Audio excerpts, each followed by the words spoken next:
Look at the picture. See the skull. Visible Frankenstein controls. The Brain Thoughts broadcasting radio. The Frankenstein earphone radio. The latest new skull reforming to contain all Frankenstein controls. We hope you all enjoyed our 100th episode Bonanza last time, featuring our special guest, Josh Actual, as well as far too many off-script nostalgia events. I mean, that's pretty much this show, so... Yeah, but I felt like we were a little bit excessive that time. Excessive. I mean, what's bad with a little bit of excess? Except if it's force. Yeah. And then, even then, with all things, it depends on the context. Like, if you're driving in your car, play excessive Dragon Force to go faster. Oh, that makes sense. That's even better than painting stripes or flames on your car. It's true. It's a 40% increase. Or putting speed holes in your hood of your car. Well, anyhow, the nostalgia was due to the fact that the early aughts were a strange, informative time for us. As well as the country, actually, now that I think about it. 2003, the year Kippa and I were reflecting upon the most, was also the same year that all of America suffered the only documented case of mass hallucination in modern history. Oh? When young and old alike were beset by the same daily waking nightmares that there was a movie called Kangaroo Jack. It really was the St. Vitus's dance of the iPod era. On that note, I was actually speaking recently with the oft-mentioned, never-seen mythical figure FBM. And hysterical to create a kangaroo character in something and just not give him an Australian accent. Just, like, if you put a kangaroo in a show you're working on, and with no explanation at all, Australia-themed jokes simply just aren't part of his persona at all. Yeah. And, like... Maybe you even make him have stereotypical attributes of a completely unrelated nationality. Hello there, it's me, Björn. Yeah. The Swedish kangaroo. And I was like, you seriously... Like, I defy you to find a single example of a kangaroo character in anything that doesn't have an Australian accent. Yeah. You can't do it. Not even Rocco has a slight, like, the wallaby. Yeah. Well, he's a wallaby. Well, Rocco, it's funny you should mention, that brings us to our next item on the docket. Oh! I was going to say that Frankenstein Control was once again brought to you tonight by Netflix, but the project they wanted to get people excited about has evidently fallen through. Oh. Sad to say, because it was going to be a good one. Oh. So I guess with their confidence boosted by the accolades they've received recently from the Rocco's and Invader Zim movie specials... Mm-hmm. Netflix thought they could succeed where others have spectacularly failed, and actually managed to secure a deal to do the same thing for Ren and Stimpy. Oh, God. An audacious feat, to say the least, considering the weaponized insult that was adult party cartoon. Yeah. I know, but then again, Netflix has done a lot of things that nobody thought was possible, so, you know, if anyone could do it, I would think that they could. Well, they went so far as to generate some early ad buzz for it as a secret, upcoming, but big release when they encountered a snag. What was the snag? The snag, such as it was the network reps weren't able to get a hold of John Kay. They couldn't get him to return their calls.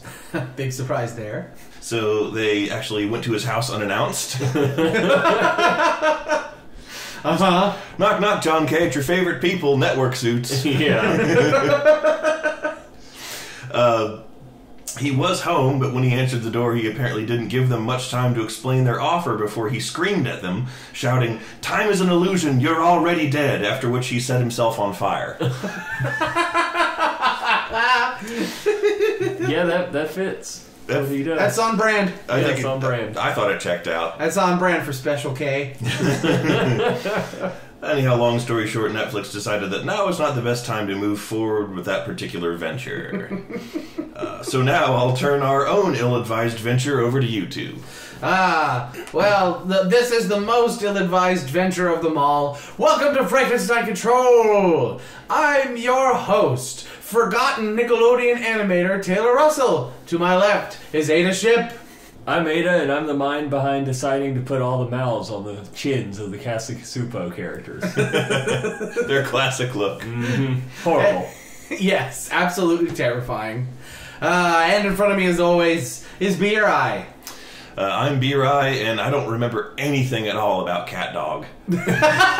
That's because there was nothing. I watched a lot of it and remembered nothing. I was also going to say I'm B-Rye, and at the Renaissance Festival over the weekend, I got complimented on my accurate cosplay of a medieval transy-tomb, which was flattering, except I wasn't wearing a costume at all at the time. Welcome once again, folks. It's after our 100th episode. This is episode 101. So we have another guest this time around to commemorate that. It's a bunch of Dalmatians. Puppies! Wow, they have pooped everywhere. Yeah, they came in white. They're all brown now. The quick brown turd jumped over the lazy dogs. At least I can make a nice coat.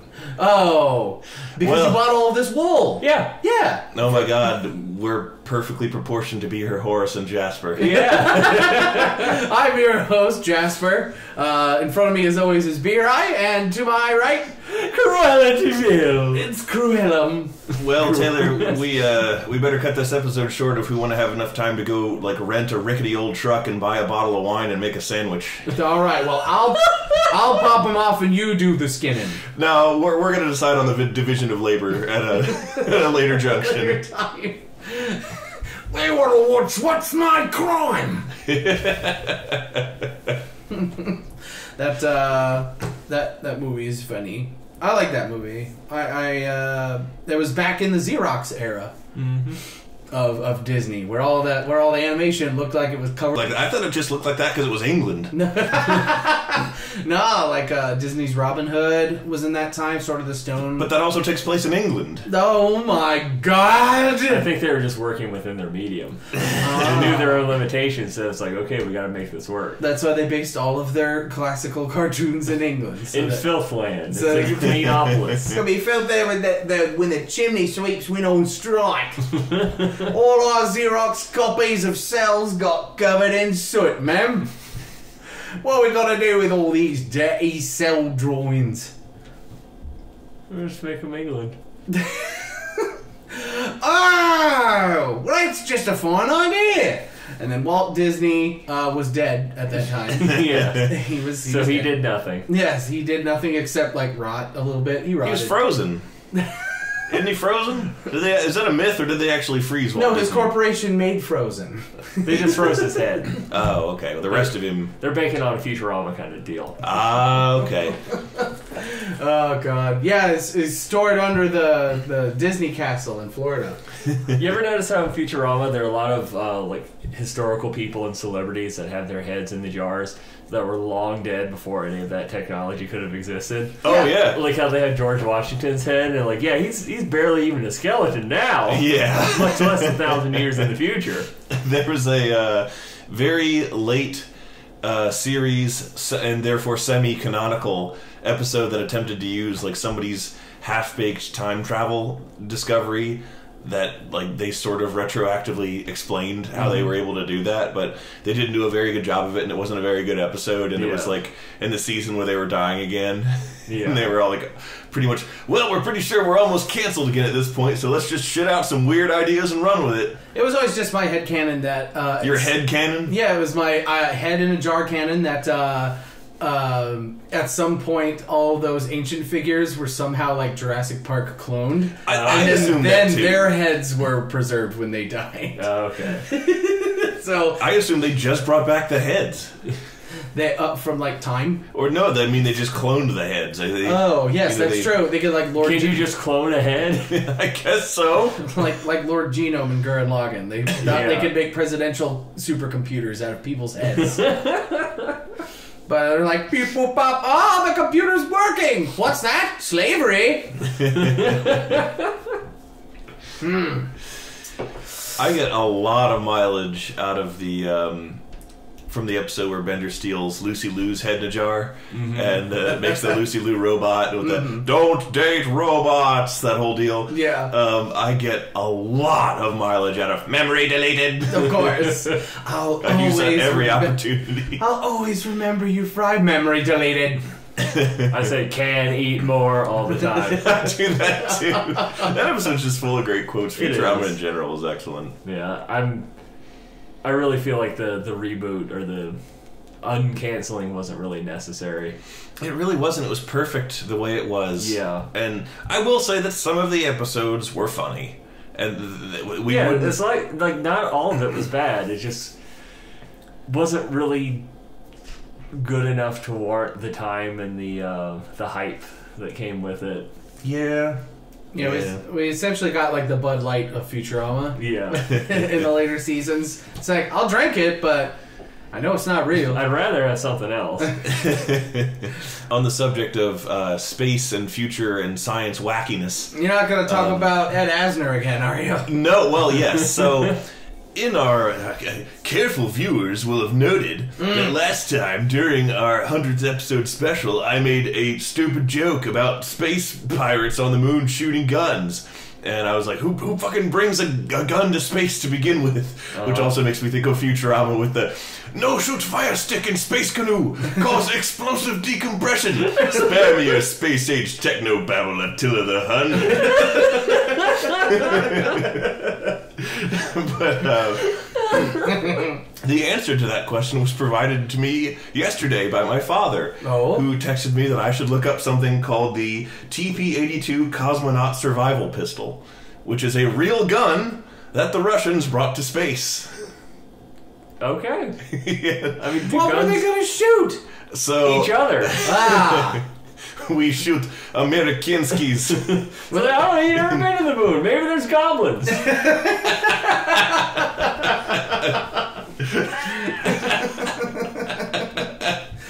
Just imagine top Russian scientists debating that in the Maybe boardroom. there is Goblin. You have no proof there is not. You have no proof there is no Goblin yet. So the pistol, if you look it up, is a ridiculously huge monstrosity that resembles a sawed-off double-barrel shotgun stuck to the back of an AK-47 with a pistol grip. And it has two side-by-side double-barrel shotgun barrels, and then like under that is another barrel that could shoot one rifle round. And so it was a triple-barreled pistol. That's really weird. And they brought it to space because like evidently in the early days of the cosmonaut program, and this really does make sense when you think about it, a lot of their re-entries, like we have like a lot of our people come down in the ocean. Oh, I know. They let down in the Siberian wilderness. Yeah, where there's like bears. Yeah, it's like, I don't want to survive the horrors and trial of space to be killed by bear. Yeah. So, while they were waiting for pickup, like, that was a legitimate risk. Yeah. So that's why they gave them those ridiculous guns. I mean, that's what the movie Revenant is about. Leonardo DiCaprio is a cosmonaut who landed in the wrong place at the wrong time. His shipmate got killed by one of the other one of his other Ruski shipmates. Yeah. He had to seek revenge, but also got mauled by bear. But mauled by Siberian tiger. Has he been up to anything? Because, like, I remember the meme about him not getting an Oscar was, like, a huge thing for years before that movie. And then he finally got it for that movie of all things. And then it's like, oh, yeah, where is he? He returned to the moon. He went back to the moon? Yeah, he went back to the moon to shoot the goblins. Okay. With the cosmonaut space rifle. Yeah, that's what Leo's been up to. He's just been on the moon. He's finally home. Well, he's getting the place ready for Elon. Killing all the goblins for Elon. Yes. Elon Musk is going to arrive at a goblin-free moon.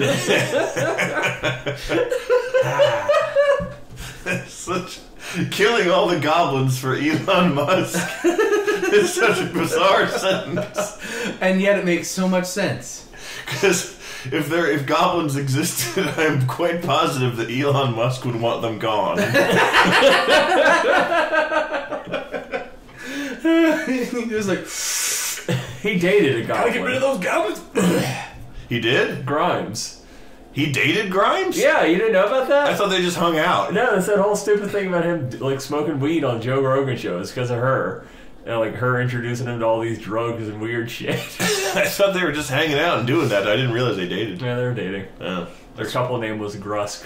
Oh. That's horrible. Sounds like an orcish warlord. Grusk is absolutely the name of a moon goblin. I am Grusk, the Moon Goblin. I am Grusk, chief of the Moon Goblins. My name sounds like something you wipe off of an old countertop. Ooh. Do you know how the moon goblins came to be? They were moon elves once. Taken, tortured by the lunar powers. A ruined and terrible form. I can't even fucking say. Oh, you have chosen death. Then he pulls out his space pistol. And his flamethrower. Yep. Oh wait, it's not a flamethrower. It's a propane launcher. Yeah. It's not a flamethrower. If anybody would know it's a flamethrower, it's me. Okay. Elon made a bunch of flamethrowers. Okay, I didn't know that. For But fighting moon goblins? yes, but insisted that they are not flamethrowers. What if Elon Musk? What if Elon's Musk? Oh my god, I'm That's done. just what happens when he doesn't shower for a while. Yeah. Oh, I smell like Elon's musk. What if he was actually like cripplingly afraid of goblins, and like all of his inventions have like included veiled ways to fight them or kill them, and nobody's noticed this entire time? It's like, The entire space program has been a way to get away from Earth just in case it is infested with goblins. what's I like to imagine he's on the rocket on his way to Mars, and then like halfway through he's like, "What if there's goblins on Mars?" Oh no! He didn't sign up for the Martian goblins. Only the Earth and lunar goblins. What's the name of the new Tesla that's like the affordable SUV model? The quote-unquote affordable SUV model that's coming out for regular people. The model F We'll call to it pay respects. We'll call it the Model F to pay respects. Just imagine like him being like, demonstrating it at something. It's like, yeah, and it has a backup camera and it can park itself, and two 30mm anti-goblin cannons come out of the headlight. When you press the panic switch on the gear shift, people are like, "What?" And he's like, "What?"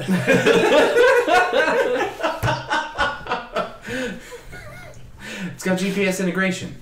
That's Rudy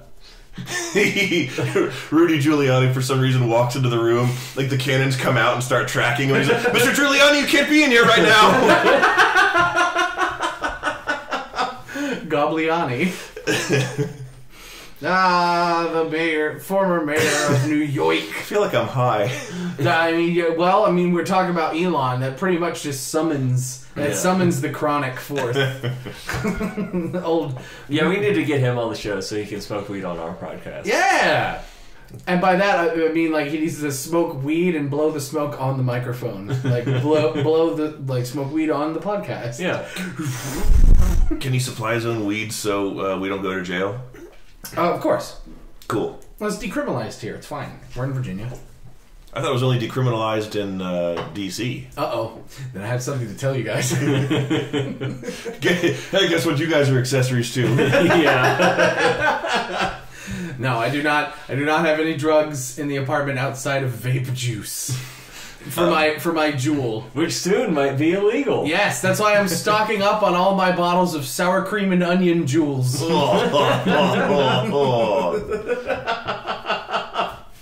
Yes.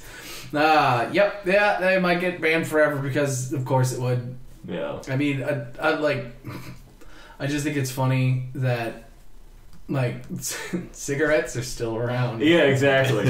Now, vaping is so dangerous, kids, but Big Tobacco is your friend. Yes, Big Tobacco is always looking out for you, kids. Philip Morris has your back. Philip Morris, thinking of the children's, and definitely not lobbying against vaporizers. Yeah. I mean, I don't want to make this a big goofy like pro vape thing. Vaping's terrible for you too. Yeah, they're both shit. If anything, they should both be outlawed. But there's just so much money. Yeah, in the I would rather government, them. it'll never happen. I'd rather them both be outlawed. Yeah. Just so that like now I don't have to default to the abjectly worse, shittier version of my addiction. With nicotine, if I can't access nicotine, how am I going to calm myself from my nicotine deprivation rages? I guess I'll just have to play with my AR-15, which is totally legal, with my high-capacity drum magazine and bump stock. Those got banned, Oh, I think. Well, I know. No, I don't think they got banned. I think it's the company that makes ARs is like, yeah, we're gonna cut back on making these. Yeah. I think they made that public statement a few weeks ago on that. But don't take my word for it, kids. Read the news. If you're catching up on Frankenstein Control for current events, you're gonna fail history class. Yeah, I really haven't done a check-in on the headlines in quite a while. I've done a check-in on the headlines. Yeah! Mostly it's just because I've, sort of stepped back from reading I can't keep up with the constant deluge of shit that's happening now. It's the craziness as pretty much every week for the last 4 years. It's like, well, it can't get crazier than this, and then it does by a factor of 4. This is the new normal. Just like any day now, I'm expecting a news report to just wake up one morning on Facebook and one of my friends just like, I knew this would happen, and it's like state of Wyoming seen floating 50 miles above the planet. I'm just expecting to be like, Donald Trump shuts down the government until someone explains the word yeet to him.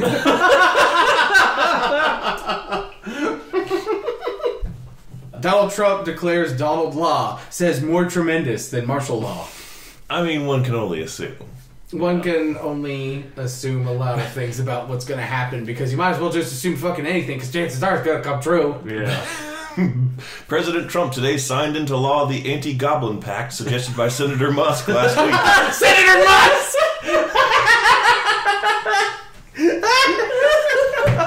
the single state senator from the 51st state of Elanistan.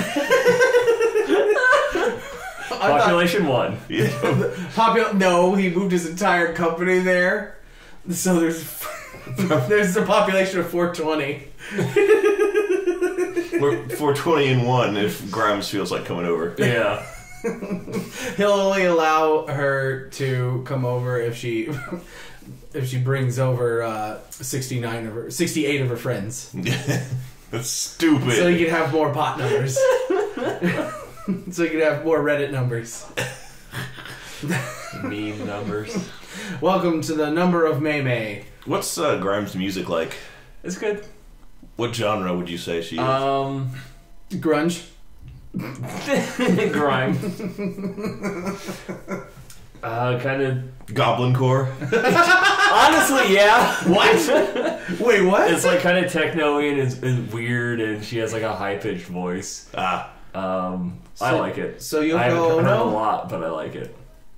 It's like me and Mitski. I haven't heard a lot of Mitski's songs, but Mitski's great. Mitski's excellent. Everything I have heard by Mitski is fantastic. I'm full of burps. I've also I can't, since we're going into Music Stein Control now. Welcome to Music Stein Control, sponsored by Spotify. You want an advertisement? Listen to Spotify. That's what they told me to read. Yep, that was our second sponsor of the night. No, I've been listening. I mentioned them many moons ago, but that band J. Do Heart. Mm-hmm. I've been listening to almost exclusively them, and they're just so good. I really like everything. Especially there's this one song in particular called "Heroin Song." That is it about heroin? I don't think so, but I've played it a million times. Are you addicted to heroin now? I'm addicted to that song. And also the heroin-flavored vape that I've been enjoying. Sponsored by Juul, third sponsor of the night. We got cool menthol, Virginia tobacco, and meth. No mango, though. No mango. Mango is for the children. Yep.